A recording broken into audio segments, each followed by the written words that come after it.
Hello all, and welcome back to Time to Dice Character Creation, where we make your favorite fictional characters in Pathfinder, 2nd edition. This week, we're taking a look at the brilliant mind behind Marvel's first family, Reed Richards. A born genius in polymath, Reed holds multiple doctorates, but his true passion has always been for the stars. Determined to push the boundaries of space exploration, he designed the Marvel 1, a spacecraft built for interstellar travel. But when government funding was at risk, Reed hastily launched an early test flight with a small crew to prove the ship's potential. Unfortunately, they were caught in a cosmic rainstorm, forcing them to return to Earth. Though they all survived this ordeal, they soon discovered that they had been fundamentally changed, each developing incredible superpowers. In Reed's case, his body became highly malleable, granting him the ability to stretch and reshape himself at will. So beware of spoilers, and without further ado, let's get started. So what do we need to be the world's smartest man? Well, first, we need Mr. Fantastic's signature powers: extreme elasticity, the ability to stretch across impossible distances, and the resilience to bounce back from nearly any damage. Next, we have Skeptor's Reed's unparalleled intellect. And I'm not just talking about a sky-high intelligence score. We need to know a little bit about everything, and the skills to put that knowledge to practical use. And finally, we need the leadership skills to transform those closest to us to a world-famous team of celebrity crime fighters. Fantastic as he may be, Reed Richards is still just a boring old human, just one who spent a little bit too much time in the cosmic microwave. That means, for our ancestry, we'll be human. We start with 8 hit points and standard medium size. We'll take an attribute boost to both intelligence and constitution to reflect Reed's genius mind and enhance durability. And finally, we'll choose the versatile heritage to grab the incredible initiative feat, ensuring Reed is always the first to notice and react to incoming problems. For our background, we reach into the Starfinder bucket, grabbing the scientist background. This gives us another boost to intelligence, as well as one to dexterity, perfect for the genius inventor. We also get training in crafting and physics lore, ensuring Reed is well versed in both practical and theoretical science. On top of that, we get the assurance feat, so we never choke on a physics exam, or when making critical calculations under pressure. And don't worry, if your GM won't let you use Starfinder content, you can always pick up the Scholar background for similar benefits. For our class, we're going to go with Investigator, the best intelligence-based option that doesn't rely on magic. After all, could you imagine if Mr. Fantastic used magic? He doesn't even believe in magic, and he lives just a few blocks down from the Sorcerer Supreme. As an Investigator, we'll get 8 plus our Constitution modifier hit points each level, enough to take a few hits, but if Reed is the tank in a fight, things might turn grim. Okay, that pun might have been a bit of a stretch. We also get expert perception, reflecting Reed's incredible attention to detail. For saving throws, we're expert in will and reflex, but only trained in fortitude saves. Not surprising for a guy who relies more on brains than brawn. For our skills, we get training in 4 plus our intelligence modifier skills of our choice. We'll take acrobatics and athletics for some basic in-combat mobility, arcana, nature, and occultism to understand and counteract superpowers of all kinds, computers and piloting for high-tech expertise, and medicine, because, well, your team doesn't quite have a dedicated healer. We also get trained in simple and martial weapons, but Reed's not exactly known for swinging a sword, and our uniform can count as light armor, giving us at least a bit of protection. For our attributes, strength will start at a +0. If there's any heavy lifting that needs to be done, Reed is the last member of the team you'd call. Dexterity is a +2. If the whole superhero genius inventor thing doesn't pan out, you could always make a living as a contortionist. Constitution is also +2. Despite the joke earlier, Reed's actually pretty durable. Intelligence is at a +4. The world's smartest man has to have max intelligence. No exceptions. Wisdom is +0.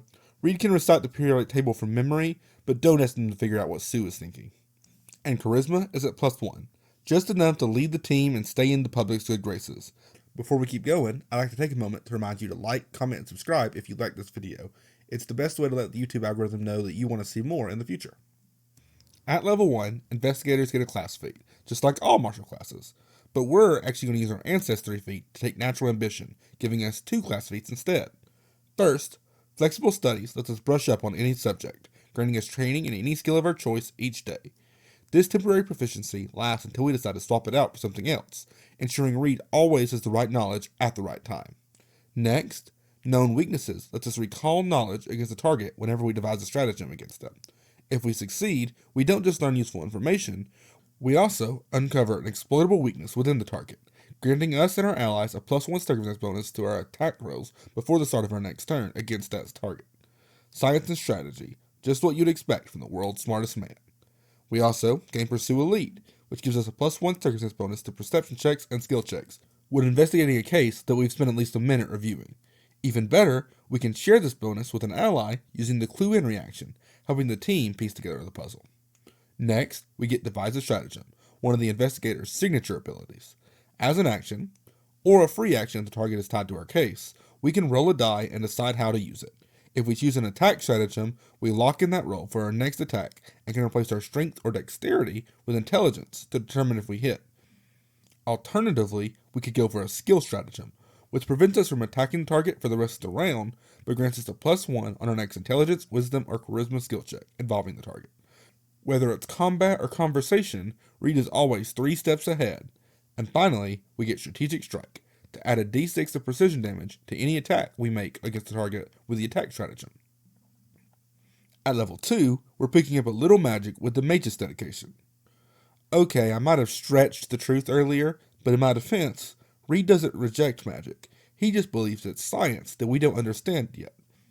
And since Reed understands so much, what we call magic is just another branch of physics to him.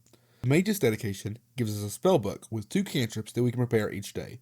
First, Telekinetic Projectile lets us throw a punch at a target within 30 feet, dealing 2d6 damage that scales as we level up. And second, the Timber cantrip lets us stretch out our arm to strike every creature within a 15-foot line, dealing a little bit of damage and dazzling foes on a critical failure. For our skill feat, we'll take Slippery Prey, which allows Reed to stretch and contort his body to escape any grapple, reducing the usual penalties for multiple escape attempts in the same round. Good luck trying to hold on to the guy who's basically made of rubber. At level 3, we get our first skillful lesson, granting us a bonus skill feat that must be used on one of our mental skills. Recognize Spell lets us quickly identify enemy abilities, giving Reed the insight he needs to counter them effectively, whether it's analyzing an opponent's energy blast or breaking down an alien technology's function. Knowledge is power. We also will be grabbing the Adventure skill feat, allowing Reed to replicate inventions of super geniuses he encounters. From Hank's PEM particles to Tony Stark's armored suits, if there's a breakthrough to be had, Reed is already at work reverse engineering it. At level 4, we're enhancing the power of our punches with Arcane Fist through basic martial magic. This feat boosts our unarmed attack damage from d4s to d6s, and lets us ignore the non-lethal trait on our fists. I don't see what the big deal is with Marvel superheroes not being able to kill their foes. No one stays dead in Marvel Comics anyways. For our skill feat, we'll be taking Titan Wrestler, allowing us to grapple with creatures of any size, whether they're towering brutes or oversized monsters. Sure, it might not do much against foes like Galactus, but it'll definitely come in handy against Dragon Man. And no, I did not have to Google who Dragon Man was. At level 5, we're stretching our legs with the Fleet Feet, increasing our speed by 5 feet. Reed's ability to move quickly is just as important as the ability to think quickly. And for this level's skill feat, we'll be taking Forensic Acumen, allowing Reed to put his mastery in alien biology to the test. This feat lets us determine the cause of death or injury and immediately make a recall knowledge check as a follow-up question, with a +2 circumstance bonus. And finally, we get Weapon Expertise, increasing our proficiency with unarmed strikes to Expert.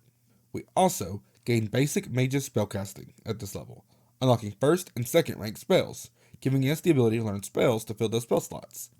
Longtime viewers of the channel may remember that we used the Admonishing Ray spell in our very first build to replicate Luffy's Gum Gum pistol, and it will be making a return here to throw another stretchy punch at a range of 60 feet.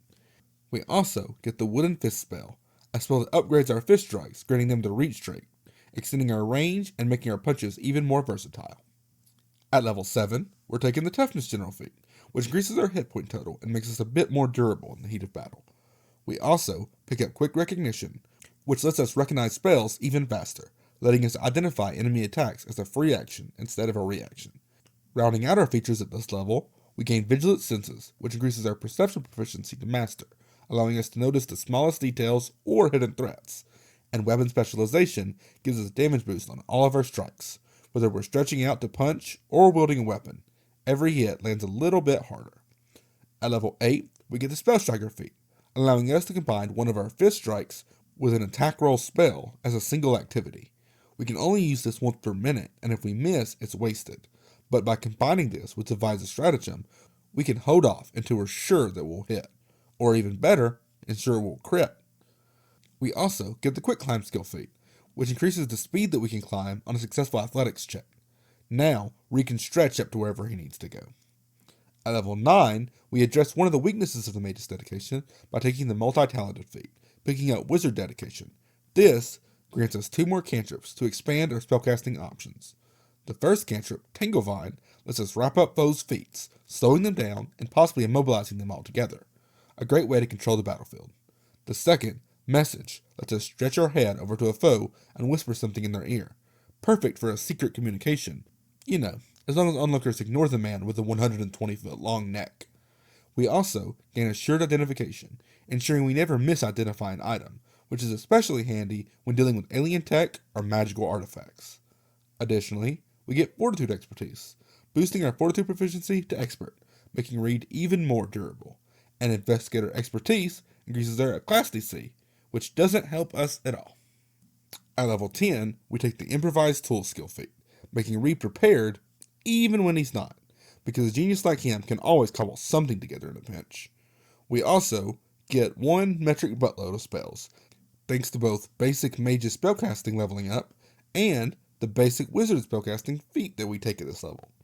For our Mage's spell, we're going to take Earthbind, allowing Reed to stretch up to 120 feet, grab a flying flow, and bring them crashing to the ground, right into the waiting fist of our grounded allies. And for our Wizard spells, we'll pick up quite a few spells. Illusory Disguise lets Reed change up his basic appearance, perfect for undercover work. Jump turns us into a bouncy ball, letting us spring into action with exaggerated leaps. Longstrider allows us to stretch out our legs for extra movement speed. Tether lets us grab a foe from a distance, keeping them locked down. Enlarge increases our size to large. And Shrink makes us tiny, allowing Reed to squeeze into tight spaces or avoid detection. Got all that? Good. It will be on the test. At level 11, we take Quick Swim, letting Reed turn his hands and feet into oars, increasing his swimming speed. We also pick up Magical Crafting, meaning Reed can now work wonders with a wrench, literally. For our Investigator features, we gain Deductive Improvisation, allowing Reed to figure out things on the fly, making up for missing proficiencies by relying on sheer intellect. And Dogged Will, which increases our will saves to Master, and upgrades all successful will saves to critical successes. At level 12, we gain Expert Mage's spellcasting, giving us more spell slots for each rank, further expanding our magical, or in this case scientific, toolkit. We also pick up the Quick Squeeze skill feat, letting Reed slip through tight spaces with ease, perfect for a contortionist of his caliber. At level 13, we become the perfect bouncy ball with the Bounce Back Ancestry feat, letting us recover from dying once per day without getting the wounded condition. Reed might take a hit, but he'll always spring back, literally. We also grab Unmistakable Lore, ensuring that we never critically fail a lore check, and we even get extra information on a critical success. When you're the world's smartest man, you don't just guess, you know. We also get Incredible Senses, boosting our perception proficiency to Legendary, Light Armor Expertise, increasing our armor proficiency to Expert, and Weapon Mastery, increasing our weapon proficiency to Master, so even his unarmed stretchy strikes will hit harder and more reliably. At level 14, we pick up Assurance for the second time this build, this time in Arcana, ensuring that Reed can always recall magical knowledge without fail. Oh, what's that? You wanted more spells? Well, since you've stuck around this long, your wish is my command. We'll take the Expert Wizard spellcasting feat, giving us 2 more ranks of wizard spells, along with 2 more mage's spells. For our new spells, we'll grab Lashing Rope, letting us extend our arms like ropes to attack creatures 50 feet away. We can either strike them for 3d6 damage, or trip a creature, knocking them off balance from a distance. And Rebounding Barrier allows us to deflect physical attacks back at the attacker. At this point, we're starting to run out of spells to fit the character, but we've still got a few tricks up our very stretchy sleeves. For our next wizard spells, we'll take Soft Landing to let us puff ourselves out like an airbag, cushioning falling allies and saving them from a nasty impact, and Forceful Hands to inflate our hands to massive proportions before throwing a powerful strike. Level 15 gives us another general feat. Feather Step lets us step around difficult terrain, while Automatic Knowledge lets us make Arcana checks to recall knowledge once per round as a free action. We also get 2 more Investigator features. Greater weapon specialization gives us our final damage boost, while Savvy Reflexes increases our reflex proficiency to Master. At level 16, we pick up the Reach spell from the Wizard's feat list. This feat lets us add an action to any spell we cast in order to add 30 feet to the spell's reach. And the Catfall skill feat ensures that even if we hit the ground at terminal velocity, we can bounce up and keep going like the rubber band man we are. At level 17, we get Heroic Presence. Reed is a billionaire genius superhero without a secret identity. What's not to get inspired by? And Unified Theory lets us roll for any magical check we need using Arcana, rather than occultism, nature, or religion check that we would normally need to make. We also get Greater Dogged Will, increasing our will saves to legendary, turning all critical failures into normal failures, and having the damage you would take from any failed will saves. At level 18, we get Master Mage's Spellcasting. We don't need any of these new spells, but higher rank spell slots never hurt anybody. And then the Cloud Jump skill feat, though I'm not sure if you can consider it a jump if you just stretch out to your intended destination. At level 19, we get 2 more feats. Canny Acumen increases our fortitude saves to Master, making us even harder to injure or debilitate. And Craft Anything lets us create virtually any item that we set our mind to. We can even ignore the need for spells when crafting magic items, because why rely on magic when you can just science your way through it? Level 19 also gives us a defensive boost with Light Armor Mastery, making us even harder to hit despite our lack of heavy armor. And finally, Master Detective, which not only increases our class DC to Master, but also ensures that any time we enter a room with a clue related to our case, the GM must notify us and explain what form that clue takes. In other words, nothing's getting past us. And finally, at level 20, we get Master Wizard Spellcasting to give us 2 new ranks of spells to play with. The only new spell of note here is Energy Aegis, reflecting Reed's mastery over unstable molecules, providing uniforms that can withstand any condition. And for our final skill feat, we're taking Rapid Mantle, letting us pull ourselves onto edges with ease. Though let's be honest, we're probably just stretching up instead. And with that, we finally built Reed Richards in Pathfinder 2e, a super genius, master of science, and stretchy powerhouse, and the ultimate team leader. But how does the build work in combat? Well, to know that, we're going to need to take a look at the pros and cons. First off, we're extremely mobile, with a base speed of 30 feet, which we can extend to 40 with the Longstrider spell, and plenty of skill feats to enhance our climbing, swimming, and jumping. Enemies are definitely going to have a hard time staying out of our range. Next, move over, Hank. There's a new Scientist Supreme in town. With a maxed out Arcana score, and the ability to roll Arcana for all magical effects, not to mention known weakness, turning our recall knowledge attempts into a tangible offensive boost, we truly are the world's biggest know-it-all. And finally, we're extremely versatile. We can fill just about any role the team needs. You want a tank? We got it. You want support? We can do that. You want someone to lock down extremely mobile or flying enemies? We've got just the tools for the job. We can even go all in on a super-powered spell strike and play glass cannon for a round of combat. But that leads us into our cons. And our biggest one is our offensive presence is kind of situational. We can reliably get off normal attacks for some mediocre damage, but since we can only spell strike once per minute, our damage potential is pretty much dedicated to 1 hit per combat. Next, we're drawing all of our magical ability from 2 spellcasting archetypes, which means our spell slots are an extremely limited resource. And finally, we have a little bit of Mad Gish disease. We want to maximize our intelligence, both for spell striking and our devised stratagems, but we have to ensure that our strength and dexterity don't fall too far behind, both so that we can hit opponents, as well as get respectable damage off. Factor in Constitution so we don't go down in a single hit, and you don't really have a lot of attributes to play around with. But that's the build. Reed Richards combines strategy, mobility, and a touch of science to become the ultimate problem solver both on and off the battlefield. If you enjoyed this build, be sure to like, comment, and subscribe, and let me know in the comments who you'd like to see next. Until then, keep rolling high and stay fantastic.